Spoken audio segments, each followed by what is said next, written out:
all this weekend. I'm making a flight this weekend deep to the heart of Texas after following the Dallas Mavericks around last week. I'll spend this weekend with the 8-1 Dallas Cowboys and the first place Baltimore Ravens as a full coverage ahead from Arlington all weekend. Luke's on the backfields. This guy covers all things NFL. He's the editor of all things NFL at sportingnews.com. You can follow his journey out on Twitter as well at Tad Hayslop. It is not a typo. It's TADDHAISLOP. And you can find him out on Twitter as well as his image of all things Bristol and Vautech and Rocky Top in Bristol at a racetrack. These football games at racetracks, it is weird, dude. I saw this picture, and I'm like, is that like some European image, or is that what like the new NFL stadium's going to look like in L.A.? Because it was weird watching a football game inside of a racetrack, right? It was crazy. It was really weird. I mean, it was like the most awe-inspiring scene ever. I mean, I've been to a lot of, great. I've been lucky enough to be to a lot of great college football atmospheres, LSU, Florida, Nebraska. I've been to a lot of them. I've never seen anything like that at any sporting event. Just the raw amount of people, like the size of that place. If you've never been to Bristol Motor Speedway, whether it's a race or if they have more games there in the future, hopefully, I'm assuming that might be the case. It's something to see. I mean, it seats 160,000 people. Of course, it just destroyed the college football attendance record, and really that more than anything. Like, of course, people can't barely see the field, because they're so far away because of the racetrack. But they have a big video board there that they just installed, and it really wasn't too bad of a viewing experience for the fans. Not only that, but forget the game going on. Just looking around was just insane. Just this venue, it was pretty crazy. So hopefully that picture on there kind of captures that. Took a panorama on my phone. That's the best I could do. See, I've been to South America to some of the soccer stadiums, so I've seen you too with like 140,000 people. Right. I've seen the Stones with 1 million people literally on the beach in Rio, but it wasn't like in an arena setting, which makes it even a little crazier. Yeah, I mean, there's that much passion. We're going to the biggest NFL stadium this week, other than that thing that they're playing out in L.A. from the 40s. But Jerry's World is an experience. Many Ravens fans are making this endeavor. I don't want to say it's the game of the week. We had a couple of really good games last week in Dallas and Pittsburgh and Seattle and New England. Certainly decent games coming up on Sunday and Monday night this week as well. But the Ravens, the first place Ravens going down to Dallas, this is a tall task, and this is about stopping the running game, I think, for the Ravens on Sunday.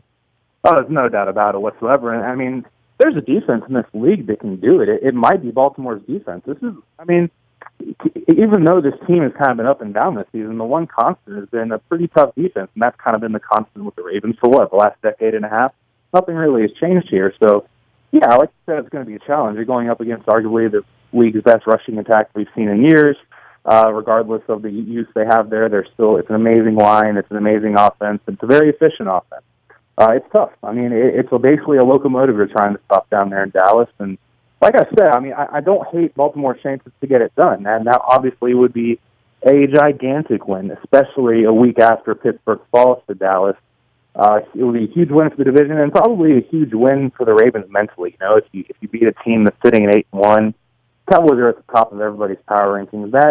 If you can beat a team like that moving forward, who would the Ravens lose to in their minds? And I think that could be a big thing for this team, especially a team that's been so up and down. There's been so many question marks, and something like that would just be a huge boost for the rest of the season, and it might change my opinion on the division. Right now, I still like Pittsburgh, but if Baltimore can get it done in Dallas, I'm telling you, that would be an eye-opener for sure. Well, you also look at the schedule. You see we got to go to Foxborough, you got to go to Pittsburgh, you got to go to Cincinnati. It's not going to get any easier. This, this, of course, an interesting week to be going to Dallas, given, as unique a press conference as I've ever seen in November or the November of any sport, where the quarterback turns the torch over to the next guy and, sort of does it in the way that, you'd want your son or your brother or, someone that was your quarterback to do it. There was a lot of class shown there. Not that should be a surprise with Tony Romo, who has exhibited that throughout his career, but you don't see that one very often.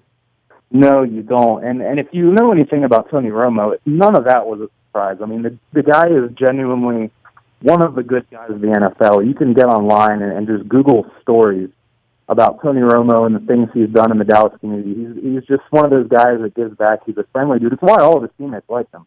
It's why Terrell Owens years ago cried at his press conference when people were talking bad about him. I mean, people in Dallas and people on that team and people in that organization genuinely love this guy. I mean, there's a story floating around out there that I think it's probably like 2008, 2009. He saw a homeless guy outside of a theater. I'm not sure what the guy was, if he was asking for food or money, but he bought him a ticket, brought him into the movie, and just sat with the guy and watched the movie. I mean, who does that? And it's a pro athlete, and the guy apparently warned him, "Hey, I smell really bad." And Tony goes, "Well, I'm used to sitting in an NFL locker room. You know what? I don't care. That's no big deal." Just little things like that. When you piece them all together, it just kind of tells you the kind of person Tony Romo is. And you're right. That's exactly what you would want. The Cowboys could not be in a more ideal situation because of the way Tony Romo is handling this. It could have gone the exact opposite way, and it would be a total mess, a big distraction for the team. And that's exactly what Tony Romo doesn't want to do. He's as team-oriented as a player as you'll see in this league ever. I remember when the Cowboys were just one big distraction, though, right? I mean, Jerry has somehow tamed the circus down there a little bit by having sort of a sound, sane, quiet but the big stick with Jason Garrett, and has stuck by him. And for all the criticism of Jerry over the course of years as the general manager, all week long I've been saying this. You got to give him some credit for that offensive line. You got to give him some credit for drafting this quarterback because he is a very, very hands-on owner. Absolutely, and his son Stephen Jones also deserves some credit because he has his hand in some of these personnel decisions and the scouting as well. It just kind of goes to show you what winning does. I have a feeling there would be a lot more questions going on about it. Let's say, for example, the Cowboys have the preseason injuries they went through, and let's say Dak Prescott's terrible. You have total opposite situation. So there's a lot of credit to go around here. The coaching staff, these rookies, the fact that they've been able to develop so well, so seamlessly, it's crazy. Jerry does deserve credit, and he gets a lot of crap for some of the GM moves he's made in the past. People would argue he's enabled some guy in the past that maybe he shouldn't have had on his team. And that's all part of it, too. I think a lot of people prefer Jerry Jones, the owner, over Jerry Jones, the GM. But, there have been years, and this year is proving to be one of them, where they did hit it. And keep in mind, the Jalen Smith draft pick, I don't think was a terrible draft pick if he ever gets on the field. Everyone forgets they drafted him last year, too. So they've made some really good picks. And you talk about the offensive line, and most good GMs love to build their team from the inside out, and then they piece together with free agents. And the Cowboys haven't had to do much gluing. I mean, the players that they're drafting are working out very well, and a lot of credit. There's a lot of credit to go around, but Jerry deserves a lot of it. Tad Haslip is the NFL editor at Sporting News. You can follow his journey out on Twitter at Tad Haslip. That's TADDHAISLOP, as well as at sportingnews.com. I know you're a Niner fan. I can tell that from your Twitter. Certainly the backside of an angry New England Patriots team. 49ers are in a lot of trouble this week. But, to talk about the Patriots, you can't dismiss where the Seahawks are at this point. We're talking about the Cowboys, but the Seahawks now the flavor of the week after that win, much like the Cowboys beating the Steelers. A couple really good football games this past weekend, right? Yeah, absolutely. Well, first of all, I got to clear up. I'm not a 49ers fan. I'm not a San Francisco 49ers fan. I'm a Charlotte 49ers fan because that's where I went to school. You probably saw that Niner Nation thing. It says Niner Nation. You got to clarify that, dude. There's only one Niners that we know of, and they play in San Francisco. This is the East Coast. This is the East Coast, Charlotte area. Those are the Niners. When you're around here and you throw up your pickaxe, those are the 49ers. Got to get it straight. All right, either way, the 49ers are in trouble this week against the Patriots, I would think. They call it the RA syndrome, the red ass. Patriots are not happy when they lose a game like that. No. I think this is probably your lock of the week if you're trying to make picks. If you're out in Vegas or something, this could get very, very ugly. I mean, you mentioned the two main points. I mean, the Patriots coming off of a loss, especially against a team like this that struggled so much defensively. And look, you couldn't have, if you're a 49ers fan, which I'm not, which we've established, you could, I don't know what you really expected out of this. I mean, you have a new regime coming in, a new coaching staff. You have no idea what's going on at quarterback. A lot of your defensive players are either hurt or unavailable. It's really just, it's not an ideal situation. And you're playing in a division where you have the Seahawks who are always a power. The Cardinals are down, but they're still obviously a much better team. And the Rams, moving to Jared Goff, who knows what they're going to be in the next, 5 or 6 weeks. So, yeah, I mean, the 49ers are in a bad place right now. This is as low as it's been, I guess you could say, since Jim Harbaugh left, and even the years before Jim Harbaugh. So, and they're not even going to get the first pick. I mean, Cleveland's not going to win, so they're not even going to get that, right? Yeah. Well, this is a draft that I'm not entirely sure how valuable the first pick is, to be honest with you. I guess it depends on what I'm assuming both teams will be going for a quarterback, but at this point, no one knows who the number one quarterback is going to be in this draft. There's 5 or 6 names being thrown around up there, and just like last year, I mean, Carson Wentz wasn't talked about until like March, and he ended up being the second quarterback taken. So a long way to go in the draft process, and to divvy out who's going to have what picks, but it's looking like San Francisco is the second worst team. They'll have a good pick. It just depends on who's going to become available. AFC West, hell of a race there, and it feels to me like the Oakland Raiders are the best team there until I see differently. It's hard to buy into Alex Smith, and certainly I think it's getting harder and harder to buy into the Denver offense, and seeing their defense get pushed around by the Raiders last week was something.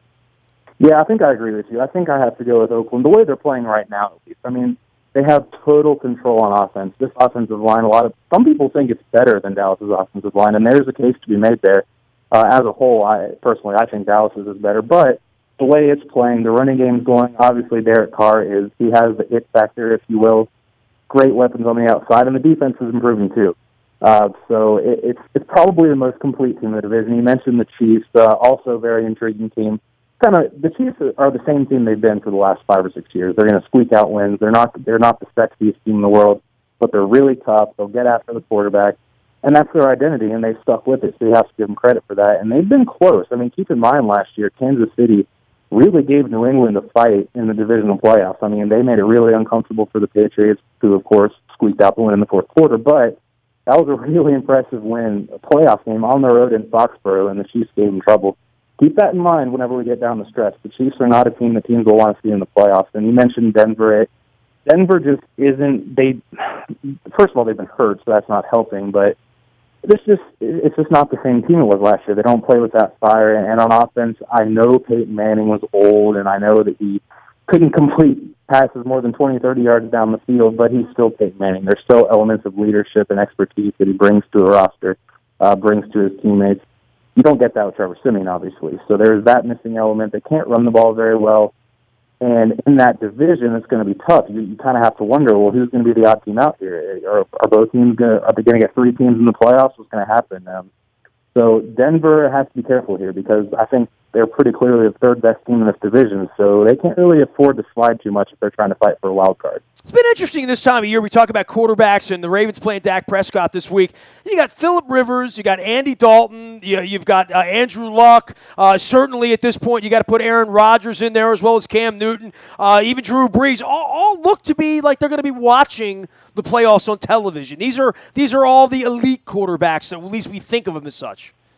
It's crazy. It's really crazy, and like the one constant is Tom Brady, which is even more of like a testament to how amazing that their run has been for the last decade and a half. It's something that we've never seen in the NFL because the NFL has never been structured this way. The NFL is structured in a way that they want parity. The team that finished last gets the first draft pick, and so on. It's the system really is built against New England, and yet, some people argue they're cheaters, whatever. You can make that argument if you want, but they just... I refer to them as such. I mean, I'm glad you brought that up so I didn't have to, Tad, Yeah, I mean, it has to be part of the conversation, and there's those allegations. They're never going to go away. But still, it's just truly incredible that Tom Brady can play at the level he's playing at this age, especially when you just saw what happened to Peyton Manning last year at a similar age. But yeah, it's kind of crazy to see all these rookie quarterbacks having success, and that's why we haven't talked about Jared Goff yet, but I don't think it's fair to expect anything near that from Jared Goff because what Dak Prescott is doing in Dallas is not normal. Like, that just doesn't happen for a guy to come in, especially from the kind of offense he ran at Mississippi State, and to just so seamlessly just, learn the system real quick, get it to just click right away, and then he just comes in and he shows the leadership qualities that you need from a veteran, like from a 10-year quarterback. He's already showing it as a rookie. That doesn't happen. So maybe it pokes a hole in the argument that the quarterback development is down. Maybe it raises the point that it's team by team. Maybe the Rams and Jeff Fisher aren't as good at developing quarterbacks as maybe Linehan and the Cowboys. So, yeah, it's pretty crazy to see guys like Rodgers and even Big Ben and a lot of those guys struggling to even reach the playoffs. And for the last 20 years, that's what the NFL has been about. The best quarterbacks usually tend to lead the teams to the playoffs in the Super Bowl and win the Super Bowl. So maybe this is the first year for a while we see some of those younger guys meet in the Super Bowl. He is Tad Aislip. You can follow his journey out on Twitter as well as at sportingnews.com, where he is the NFL editor. Great having you on, man. Good visit. We'll check in again before the season is over. I'm off to Dallas this weekend. Should be a pretty good football game and a pretty good weekend for football as well. Absolutely, man. You got to make sure to eat some brisket while you're down there. I don't know where to get it, but if you eat brisket in Dallas, it's going to be good. I promise you. I'm going to Google Best Brisket Dallas, and that's where I'm going to have lunch Saturday in your honor. I already got a tip from, Zach Orr, our linebacker, gave me a great tip on a barbecue joint up his way, but it's, 20 miles north of Dallas. But I'm open-minded. I will drive for brisket. I will. I've been known to do that.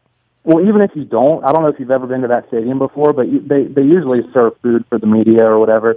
That is by far the best food I've ever had at any stadium ever, and it's not even close. And that's what you would expect out of Jerry Jones. There is nothing spared when it comes to expenses. Big TVs and big brisket is what we're looking for here on Sunday. And we got a lot of Ravens fans heading down there looking for brisket as well as a Ravens victory. The first place Ravens. I got to keep calling them that as long as they're in first place, Dad. Great having you on, man. Enjoy the weekend. Have a great holiday. Absolutely, you too. All right, man. Save me some pumpkin pie, some eggnog, all that good stuff. I got to get on the eggnog train. I mean, it's the middle of November. I have not had any eggnog yet. I feel neglectful of the season. I mean, how can you feel seasonal without eggnog? I don't know.